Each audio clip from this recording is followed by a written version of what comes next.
peace, love, and all, and everything that's good, y'all. Welcome back to Carolina's Finest. Once again, y'all are so loyal, and I appreciate you for watching again.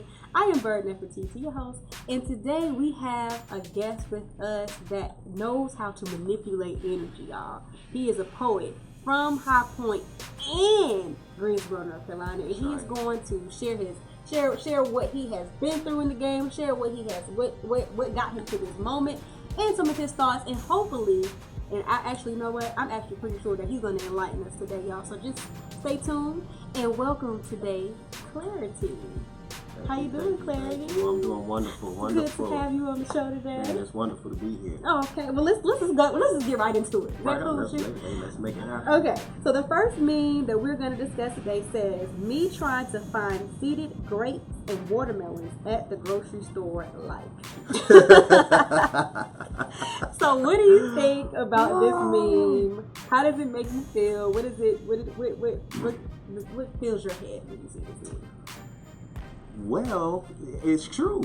It's true because whenever you go somewhere, especially if you someone who's conscious about what you're putting into your body, then you know it's best to eat fruits like watermelons, you know, that are seeded, like grapes that are seeded, because the other fruits, they've been genetically altered. So if they're seedless, it ain't real, basically. So going in the grocery store and trying to find seeded, almost anything is difficult. Yeah. It's extremely difficult, and they will have you just like that meme, like really though. Where art thou? Exactly, really though. And I have that issue all the time because I had a taste for some watermelon. So I'm like, I want to find me a good big old watermelon that came from somebody's backwoods or somebody's country. That's right. Right? That's right. And I could not for the life of me find any watermelon that has seeds in it. And it just kind of discouraged me from getting the watermelon or anything altogether. So it is important that we are aware of foods that have been genetically altered, because that's not good for our bodies. I mean, of course our bodies will adapt, but wouldn't it just be better to have something that you know is real and that you know is going to fill your body? Oh, absolutely. It absolutely will. And then, you know, it brings to mind when I was younger. So I come from a very large family, and my grandmother had 13 children, nine daughters and 4 sons, and they were sharecroppers. Actually, the land that my family lives on now was purchased by my great grandmother and her brothers and sisters who sharecropped on that land. And if you go a generation back further, some of them were slaves on that land. And now they own it. And now we own it. Yes, black people. It's in our family. Yes. However, when I was younger, like I can remember being 4 or 5 years old, and we went down to the country. It's in Oxford, North Carolina. And when we went down there, we had a watermelon patch. And if we wanted watermelon, we didn't have to go to the grocery store. We went down in the field, picked the watermelon. You had to learn how to thump it and how it's supposed to sound. You had to look at the what do they call it? It would be like our navel, but where the stem attaches to the watermelon. You had to look at it, make sure it wasn't green, because if it's green, it's not ripe yet. Oh, okay. That's the sugar secret. That's the secret. If it's not green, it ain't ripe yet. It ain't ripe yet. It has to be brown. Okay. Because see, when it gets a lot of sugar in the watermelon, that's what turns that stem brown. That's what lets you know it's ready to pick. And it's ready. Ooh, and it's ready to be sweet.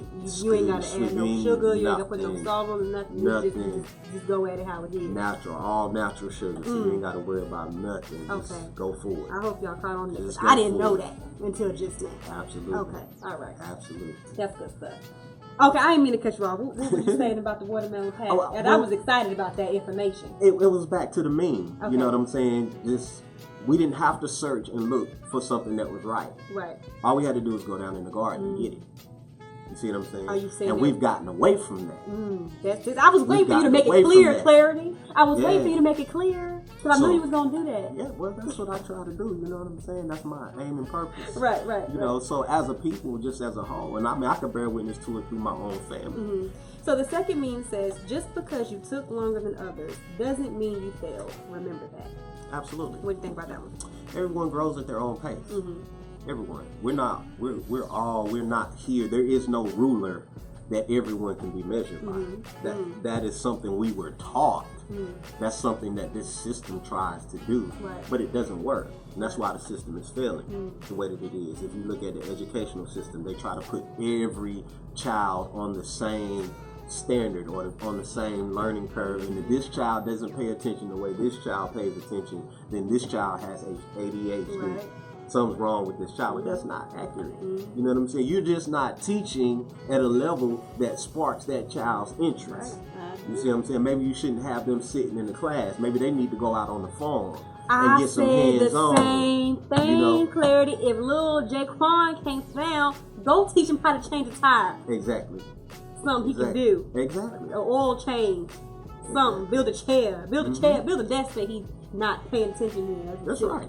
Do something else. He's not meant to sit there and listen to this teacher talk. That's not his purpose. Exactly. He needs to be active. I agree with it. Exactly. I remember reading a book some years ago. I think it maybe was in 04 or 05. It was called Quantum Learning. And it was the first time that I was really introduced to the different styles of learning. And the fact that everyone can't learn listening to someone. Right. Some people have to be shown. And not shown because you put it on the board, but shown how that thing actually works. Absolutely. And they get that learning through seeing how it works. And some people can't learn by seeing. They have to hear it. You know? Some people have to hear it and see it.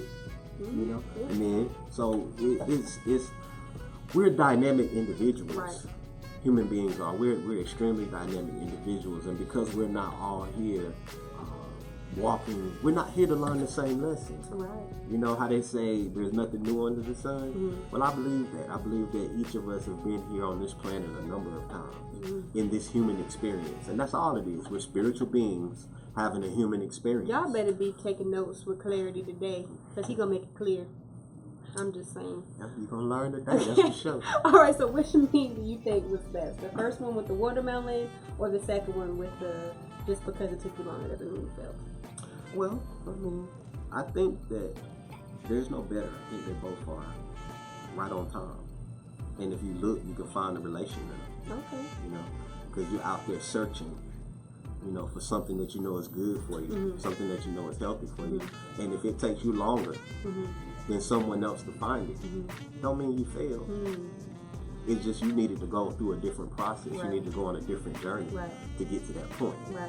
You know, so it's a word, y'all. All right, so tell us about how you came into this point. Well, Clarity is going to feature at the Artist Block this month on the 28th of July, y'all. Please make sure y'all are here, because it's going to be a great time, because he gonna make life clear, as I said 3 times. And I'm going to continue to say it because he's clearing up fog for me today. But anyway, so how did you get to the point where you're writing poetry, you're performing poetry? What happened? Where did you start, and what led you to the point you are now? Well, you know, poetry was something that pretty much followed me my whole life. I can remember in the 3rd grade writing poems. Roses are red, violets are blue type of poems, you know. But I liked doing it, you know. And I was blessed to have teachers. And when I think about it, all of my literature teachers, as I grew, and I went through school, all of my literature teachers were black women. You don't say? Yeah, they were black women, and I'm thankful for them. So in the 3rd grade, I remember starting and actually writing poetry and taking a liking to it. That increased when I got to middle school. I was blessed to, you know, be a little gifted in some academics, so I was able to take higher level classes and courses and things of that nature. And my teachers were really adamant about us being able to express ourselves, the ideas we had in our minds. Right.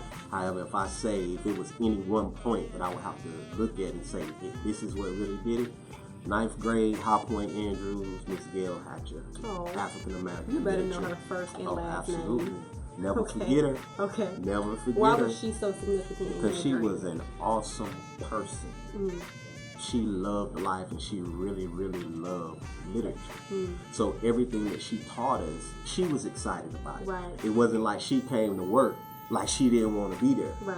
She wanted to be there. She wanted to see us get there. She wanted to see us learning. And she was one of those teachers that if she saw talent in you, she would stick your eye in front of the class. That's good. You know, so I can remember quite a few times when no one would raise their hand to go first, she would call on me.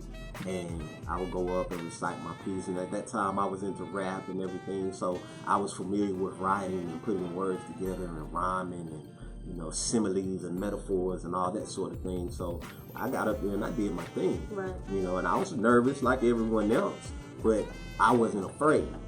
You know, and after that happened a few times, that encouraged the other students. Like, oh, I don't want to go behind him no more.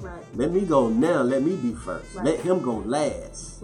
You know, so she used that type of thing. The ones of us in the class, because there were others in the class who were gifted as well, but the ones of us in the class who were able to express our gifts, she used those individuals to motivate the other members of the classroom. Yeah, so. When a situation arises, we become transfixed on its cause, chasing after the wrong that initiated it all. We get locked in defense of what exists, so the idea is missed. We continue perpetuating the error instead of fixing it. But the way out is simple. The solution is plain. Acknowledge what is right and let right lead the way. Systematically eliminate the wrong from your methods. It is then that we can stand within a divine protection. Free to learn, free to grow. Freedom should be the only thing that we know. The reality of it all, the choice is yours.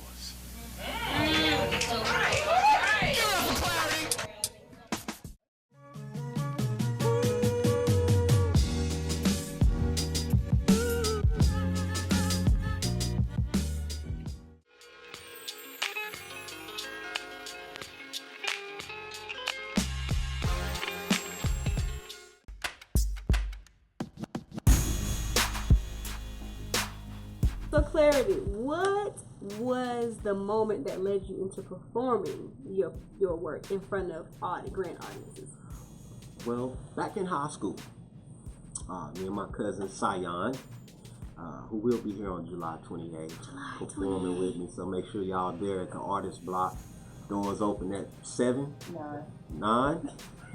Be here at 7 anyway, because we want you to be early. You make sure you get a good seat. A good seat. Get your drink right. Exactly. Have a seat so you can go ahead. You can already be in the vibe. Enjoy the when show. The doors open at 9, because it's popping here on Creative Infusion nights. Okay, so you might want to get here 2 hours early. Yeah. Okay. For sure. So yeah, my cousin and I, we formed a group called The Cypher. And The Cypher or The Cypher? The Cypher. Okay. D-A. Okay. C-Y-P-H-E-R. Okay, yeah. The Cypher. Okay. Yeah. So we would travel around to different talent shows and whatnot, and that helped me get comfortable performing in front of people. You know, but that was R&B based, that was hip hop, rap based. So at that time, it wasn't so much about poetry, about spoken word. But then in '97, September 27th, 1997, I remember the date because that's my mother's birthday. I left North Carolina and moved to Baltimore, Maryland. Okay. And in Baltimore, my life changed basically, because everywhere I went to go and have a good time, there was somebody having a poetry event. And then spoken word became this thing to me, like, wow, I didn't know they did it like this. You know, and then shortly after that, Deaf Poetry Jam came out, right? So that was the time that being away from all my family and friends and really being able to get into my own thoughts and see what life was taking me through at the time and having the need to express those ideas. I found that home in the poetry venues in Baltimore, Maryland. Warm Wednesdays, Organic Soul Tuesdays, Love Jones, you know what I'm saying? Down at Larry Stewart's, you know. So it was on and popping when I got there. And that's what really started to cultivate the love that I have for spoken word, because I was able to see people who did it and did it at a high level. So it's almost like God, the universe, the creator, the Most High, you know, people got all these different names for the Lord, put you in those positions or guided you to those places so that your talent could come into form. Exactly. Okay. Exactly. Right. In other words, God knows. He knows what you need when you need it. Amen. You know? So He definitely guided me to the places that I need to be able to develop what it is that I wanted for myself. That became extremely important. That whenever I speak, whenever I recite my poetry, I wanted to make sure that I was clear. I wanted to make sure that I was understood. Clarity. I wanted to make sure that I was understood. I didn't want confusion, because there would be times where I would see individuals perform and they were so much into the expressiveness of their delivery that their words weren't clear. You know what I'm saying? And they would sometimes go in so deep, and I ain't saying nothing's wrong with it. It's just they would go in so deep sometimes that it would become so emotional that the idea would get missed a little bit, because there was a little bit, the body language was overplaying the words. So I wanted to be balanced. Right. I wanted to give just enough of what was necessary at the time that it was necessary. So I went into study. I started to read encyclopedias, dictionaries, thesauruses, and I wanted to learn, what are these words I'm speaking and what do they mean? Right. What power do they carry? How do they vibrate when a person hears these words? You know, and I learned you don't have to have an extensive vocabulary if you understand context and how to place words and phrases in a way, in a sequence that brings the idea to life. Right. That's what's important, bringing the idea to life. So I don't have to sound intelligent to bring an idea to life. I can be a very simple spoken individual and bring the idea to life where you can see it clearly in your mind. So that's what really, you know, started me on that path. Okay. So y'all know this new segment of the show is starting to become one of my favorites. What's happening now? All right, so I'm scrolling through my TL, my timeline, and I see this sentence or so about SoundCloud going out of business, right? So I did a little digging, just a little surface level digging, and I learned that some news outlet or digital news outlet said that SoundCloud was going out of business because they've been laying off workers, they've been closing offices, and SoundCloud clapped back, and they were like, no. Us laying off those people and closing those offices down made us become in a profitable position. Now we're good now. But then there's other news articles that are coming up that are like, no, because these are the numbers. Here's why, and we know that y'all are about to shut down. Wow. And SoundCloud has been according to the articles that I read, they're saying that they've been making desperate attempts to stay on top of their game, like offering lower rates for certain subscription types and things of that nature. Right. And so I'm not exactly sure if they're going out of business or if they're not, because according to SoundCloud, they're fine. But there's the other people that have all these numbers, and then, you know, their desperate moves or whatever. Right. And now they're talking about they're fine with selling, but they want to sell with a specific number involved. So we don't know what's going on. It's still kind of fuzzy, the whole situation. Right. However, Clarity, what are your thoughts about, like, oh my gosh, what if SoundCloud did go out of business? Like, what would that mean for you? What are your thoughts on that? Well, I think it's certainly I think it would definitely have an effect. However, I mean, we're ancient people. You know what I'm saying? And we will find another way to get our product out. You know what I'm saying? To get the exposure that we want. And it kind of makes me think, like, wow, we really need to produce something that we can rely on, that's not tied so tightly to whether this organization stays in business or not. Right. You know what I'm saying? However, it's definitely going to have an effect, because I know a lot of artists that actually utilize SoundCloud. Yeah, my album's on SoundCloud. If you haven't heard it, it's there. I'm just saying. That's real sad. But yeah, no, I mean, so many artists. That's you know, look me up on SoundCloud. You know what I'm saying? I am BNeezy_25. You know what I'm saying? We out here, and that's a thing that happens in a lot of conversations with artists, and so the idea of not having SoundCloud is almost scary. Because everybody can't, you know, everybody doesn't know how to navigate the social media and the digital streaming world. You know what I'm saying? And in the age that we live in today, being digital or having your work out digitally is very, very important, because it's how people hear you now. Everybody's online, you know what I'm saying? We're not buying CDs as much as we used to. We're not buying albums like we used to. We don't even have cassette players no more. You know what I'm saying? Like, we're not, you know what I'm saying? We don't have that. We don't have that anymore. Everything's online. So this one service that was free You know, we're gonna come back to that. That was free was very, very important for a lot of artists that wanted to be up and coming. Exactly. I agree. Like I said, you know, just playing devil's advocate. I didn't meet anyone that I met through SoundCloud. All of the artists that I know, I met them in person. You know, and that's mainly because for me, I'm really big on person-to-person interaction. Right. And always have been.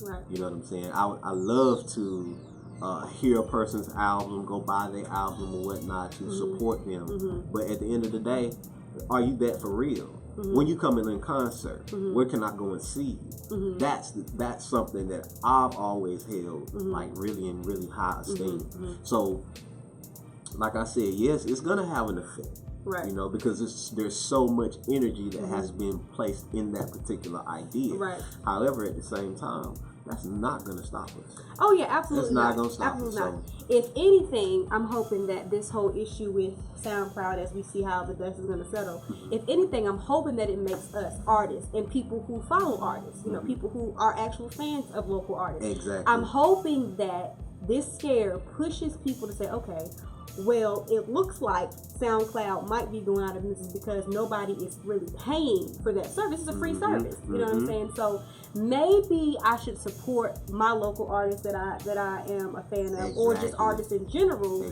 so that they can continue to do what it is that we need them to do. Exactly. You know, so I'm hoping that this whole scare, like really, one thing I'm hoping that doesn't happen, but two, I'm hoping that it just kind of, you know, lets off a little light bulb. Hey, y'all, you know, it costs money to do what we do. Exactly. You know, and it'd just be nice if we had the support that we needed to continue to fuel what it is that we're doing. Well, that's why shows like what you all are doing is so important. Oh, thanks, clarity. So that it can cause people to understand that, like, this is real. It's real. You know, being an artist ain't no joke. It's really not. You know, especially if you're looking to provide for yourself and make your living based off of the art, that the gift that you've been given. You know what I'm saying? That's not a joke. You know what I'm saying? So people really do need to understand, like, that's one of the things I think is kind of like the gift and the curse of internet. You know, is that it makes everything look so easy. But really, it's not easy. Yeah. It's not easy at all. And because it looks so easy, it allows us to take it for granted. Right. It allows us to not see how much hard work and dedication that the artists who are using these type of venues are actually putting into their work. Absolutely. You know, the ones who are really dedicated. Absolutely. So, yeah, I mean, I think it'll be a good thing. If that is the result that comes from it, that it actually devil's advocate that it, you know, wakes everyone up, you know what I'm saying, and really causes them to see that, you know what, if I like this person, let me support them, because that's what I do. You know what I'm saying? Someone, I for example, J. Cole. Now, for a minute, I didn't listen to the radio for like maybe 2-3 years. I didn't listen to the radio. And why would you do that?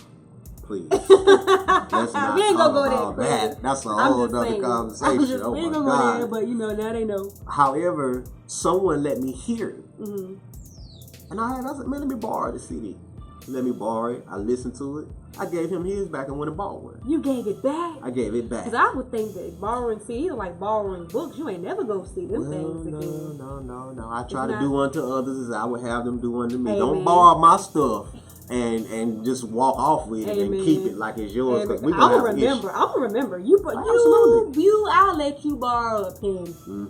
I'm gonna remember that I let you hold that pen. I don't know, pens and lighters, you gotta kind of chalk them up. That's the most klepto thing That's what I'm saying. in the world. And when you're a writer, it's something about letting people borrow your pens. Like at this point, I gotta just give you pens, because if I let you borrow and I expect it back, I'm gonna be on you like. You gotta keep a pack of them cheap 12. Them 12 pack pens that you get. Those are the ones you give them away. You don't give your good writing pen away. No, not the ballpoints. You don't give away the ballpoints. No, ma'am. That's a violation. That's what I'm saying. Anyway.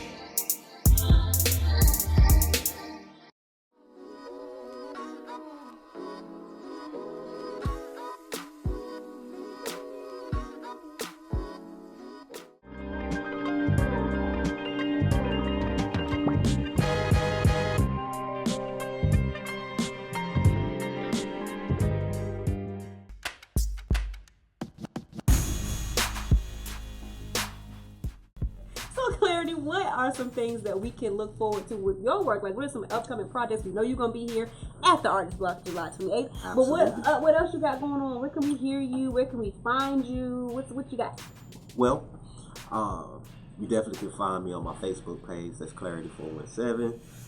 Instagram, Clarity417.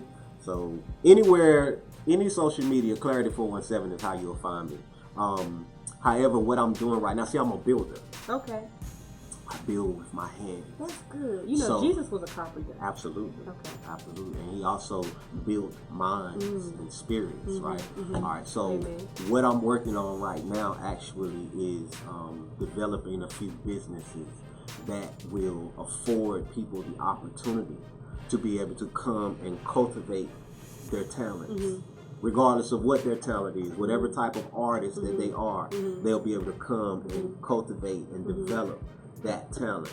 So that's like my main focus right now. That's what I'm trying to do. I still travel around in different spots. I hit up Fayetteville, Raleigh, Durham, Charlotte. That's Performing in different venues. Or someone from Fayetteville. That's my city. Well, yeah, I'm from Fayetteville. I know that. Fayetteville. Come around. Come down. All that good stuff. Yeah. Absolutely. So yeah, I still travel around. So don't be surprised. I might pop up on you. I don't care if you in Virginia, D.C., Baltimore, Houston, Texas, Kansas City, Cincinnati. It don't matter where you at. I might pop up on you. Right. And you be like, man, I seen that dude. Yeah.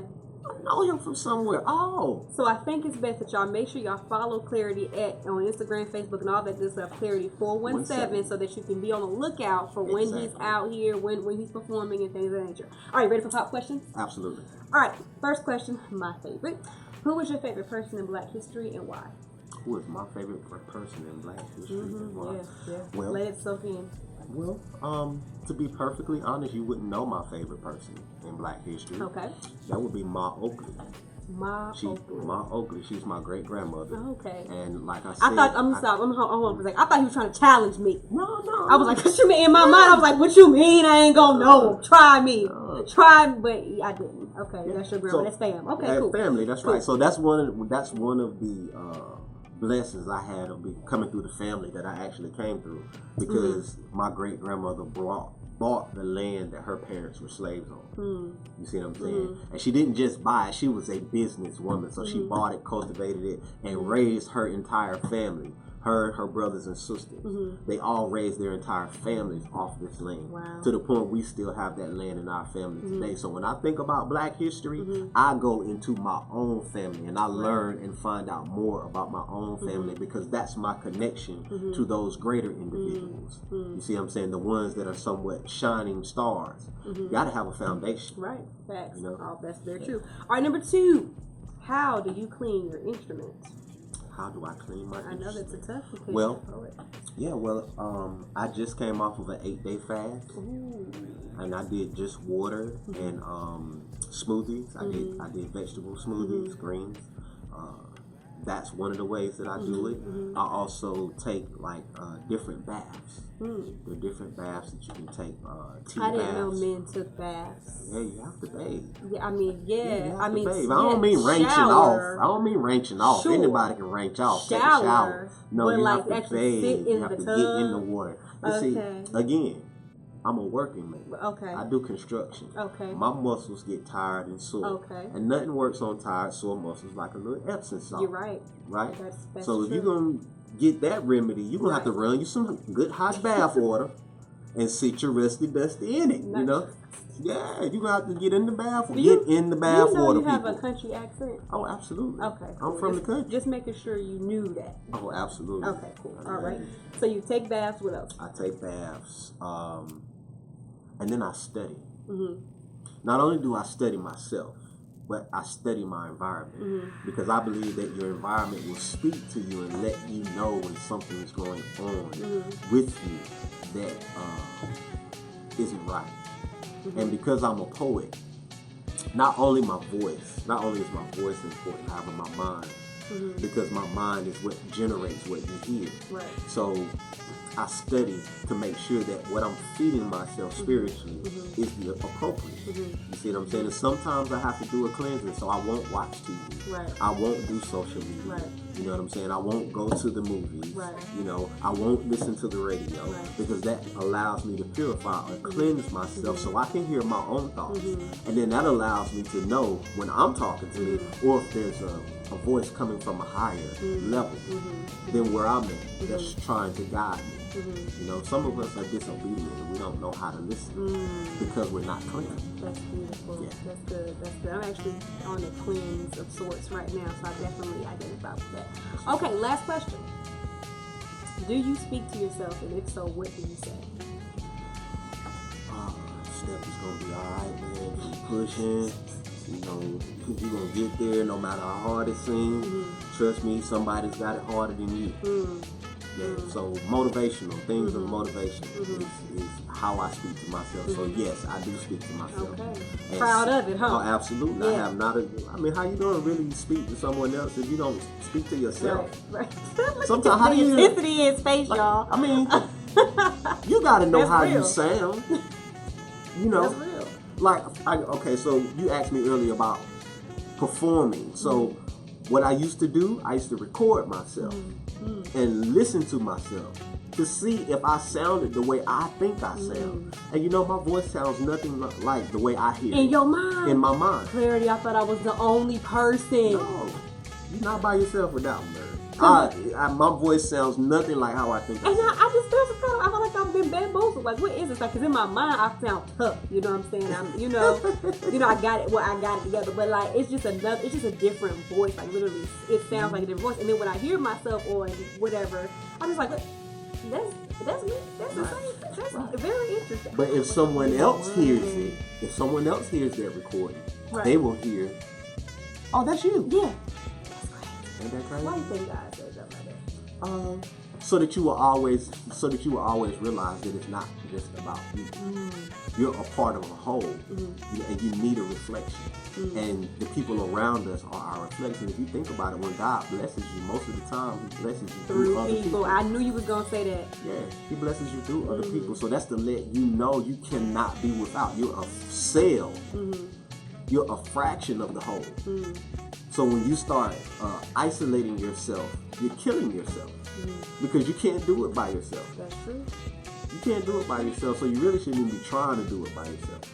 You should try to get your circle in such order that the people who are involved in your life are moving in the same direction that you're moving in. You know, and vibrating the same way that you're vibrating. You can get far and I don't want fortunate is not the word, but so you can get far and succeed at the same time. Exactly. Okay, so we are going to take a break because we have to. However, it was really nice speaking to you, Clarity. Wonderful speaking to you as well. My pleasure. Yeah, it's something about poets, you know. You just got a lot to offer. We are, I feel like, prophets. Oh, absolutely. Griots, we are the keeper of We're stories. The ancestors. Absolutely. We're the ancestors. Absolutely. Exactly. Absolutely. You just made me think of another question. I ain't gonna ask you though. All right, so we're going on the break. And when we come back, Clarity is going to perform one of his pieces. Y'all, so stay tuned.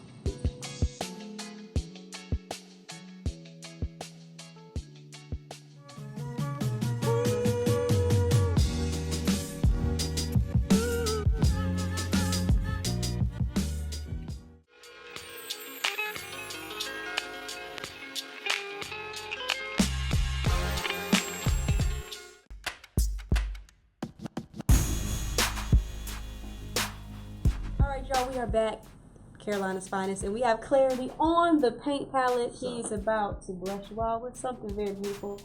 Just stay tuned, and for wherever you are, give him a little spiritual hand clap, because you know that energy, we get that. All right, so give him a hand. Clarity, y'all. Word art is a mental poetry painted upon your mind directly from the mind that composed it, elevating you into the loftiest plane of spiritual conception, tuning and focusing your third eye vision. This is high definition mind's eye perception. The brain is the canvas upon which each vocal stroke Carefully brushes nouns, verbs, and adjectives into the grain of your imagination, sparking the revelation that there is nothing more real than what our mind sees. So right now, you are viewing a masterpiece, a mental mosaic of melody and music, constructed through the pronunciation of syllables and consonant blends, textured by the harmonic phrasing of each clause and each pause. It's time, in a fashion to accent the color of each crescendo, and the tempo drives each visualization through the peak of the climax into the pianissimo of the decrescendo, enthralling your senses until it sounds so good you see it, until it looks so good you smell it, until it smells so good you taste it. So if you feel it, it has to be real. This is a sculpture whose design is refined through the framework of truth, a divine mind mural that magnifies the vibe of all who choose to view it. This is word art, a mental poetry painted in and on your mind, directly from the mind that composed it. Clarity. Woo! All right, y'all, this was Carolina's Finest. Thank y'all for tuning in and watching us again this week. We'll be back next week. Don't forget, before I leave you, of course, I just want to say it doesn't matter how long it took you to get where you are. It doesn't matter how long it's going to take you to get to the next level, as long as you continue to work in your purpose, y'all. Remember that. Thank you. Clarity be making it clear. Thank you. Just get there. Don't worry about the time. Do your thing. Do not give up, and you will see fruitfulness manifest before your eyes. All right, y'all. Peace. See you next week. Peace.